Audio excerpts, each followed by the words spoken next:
It is hard to forget these images. Nearly 6 months ago, a grand jury indicted 2 IMPD officers on felony charges. I've never seen police act like that ever. Now, Rachel Harding and the woman next to her, shot by pepper ball 7 times, are suing IMPD. Their case is one of more than 100 within the last 5 years filed against Metro Police for excessive force, among other allegations. And get this, each time a case is settled, you are footing the bill. Tonight, it is a Fox 59 exclusive. Birchelle Edmé is revealing the numbers to all of us, and we are talking millions. Millions paid by you when IMPD is sued for officers' actions. They got the Capitol building blocked off. For the first time, you are seeing Fox 59 exclusive video. We got cops on bike. It shows some of what Rachel Harding captured minutes before her now viral downtown arrest. It's just not okay.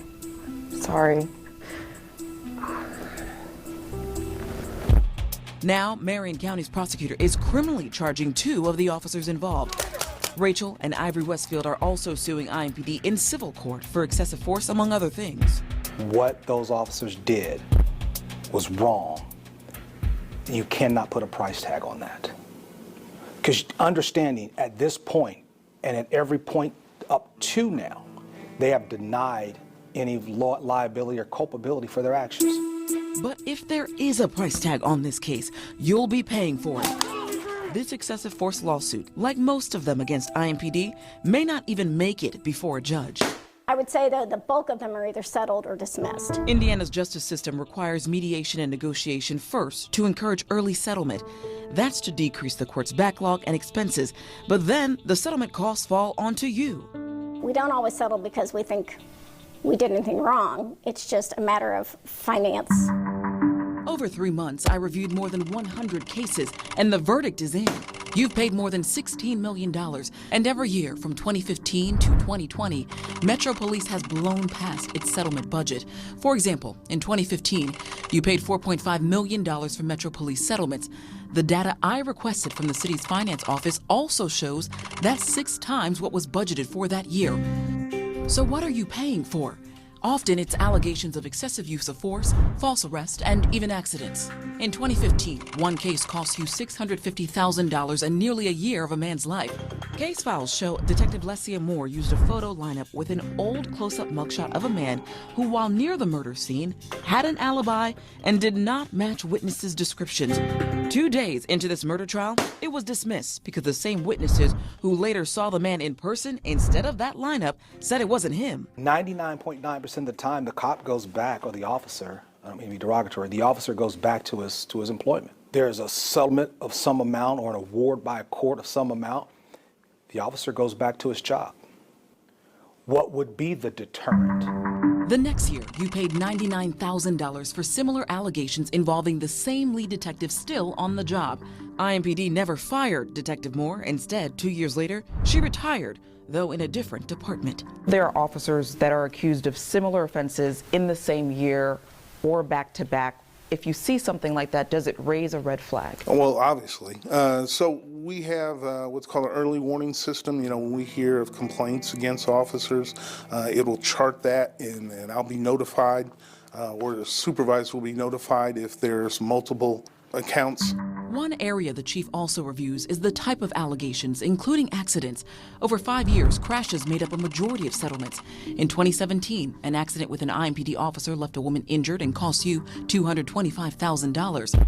And that's not all. A year later, a police chase of Aaron Bailey ended in his death, a case you likely remember. You paid a $650,000 settlement in this high-profile case.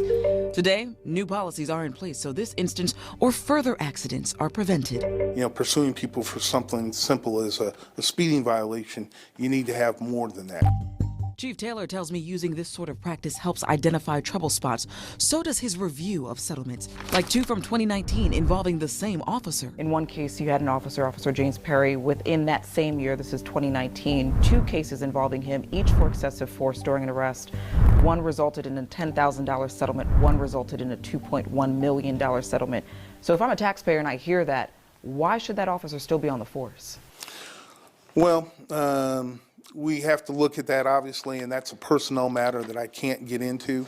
I'm aware of that officer, but yeah, that would be a concern.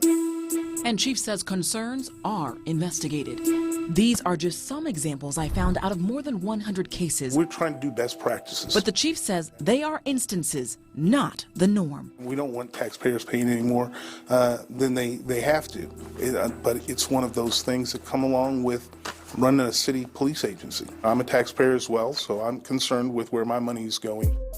Rachel and Ivory's defense attorney, Terrence Kennard, says you should be concerned too. See, right now, the taxpayer should be upset when those funds have to come out of their coffers. Police bear literally no liability. And these two women want officers held liable, but a court may never decide that. Would a settlement, would an award be justice for you? It's not about a monetary number. It's not about infamy.